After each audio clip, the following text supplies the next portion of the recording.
देव लोग उन लड़कियों के लिए जो कि किसी और घर में सच में बेटी बनकर रहने की उम्मीद लिए और उन माता पिता और भाइयों के लिए जो अपनी बहन बेटी को इसी उम्मीद के साथ विदा करते हैं कि उसे सिर्फ वहाँ बहू नहीं बल्कि बेटी की तरह अपनाया जाएगा। लेकिन जब तुम अपनी आंखों में किसी और घर की बेटी बनकर रहने की सपने सजाए बैठे तो एक बात हमेशा याद रखना, जिस तरह तुम अपने लिए प्यार सम्मान और अपना चाहती उसी तरह तुम्हारे घर में आने वाली लड़की भी यही उम्मीद लेकर आएगी। इसलिए अगर तुम चाहती हो कि तुम्हें किसी और घर में जाकर बेटी होने का हर हक मिले तो पहले अपने घर में आई हुई भाभी को भी वही हक दिलाना सीखो,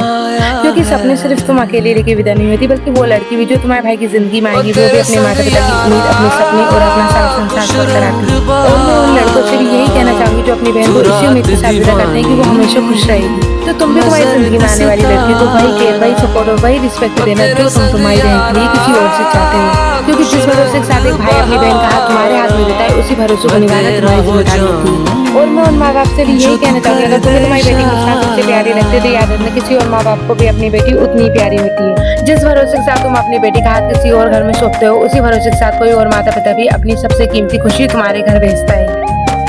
इसलिए बहू को सिर्फ रिश्ते में बेटी मत कहो, उसे बेटी जैसा महसूस भी कराओ, उसे वही सम्मान, वही अपनापन, वही आजादी दो जो तुम अपनी बेटी को देते हो, क्योंकि जब एक लड़की को सच में बेटी होने का प्यार और हक मिल जाता है तो वो भी उस घर को सिर्फ ससुराल नहीं अपना घर मानकर सारे रिश्ते दिल से निभा जाती है।